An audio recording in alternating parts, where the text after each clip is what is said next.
Hi, this is Drew Finn here for ExpertVillage.com. We're going to talk about cleaning and maintaining a deck. This video is presented by Black Dog Video, and you can visit us on the web at blackdogvideo.biz. When you're inspecting underneath, we want to make sure the joist hanger brackets are not rusted through and that the nails aren't rusted through, particularly in places under doors and stuff where someone may have put salt down to melt snow instead of the snow melt. So this is where you'd look for corrosion for that.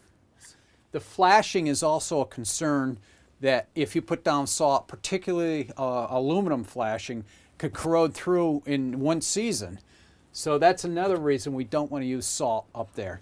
So look at the flashing and the joist hanger brackets and all the fasteners that are connecting the deck to the house. On the brackets, the corrosion would be like rust. It would be heavily rusted. It may be thicker in some places than others because when iron rusts, it expands, it gets thicker.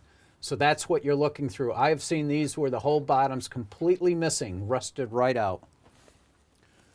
You can't really see the flashing from this angle, but the flashing goes up underneath the siding, comes out over the band joist that's bolted to the house, and its purpose in life is to divert water, so water doesn't get down behind the joist band in the house and rot the house. That's the purpose of the flashing.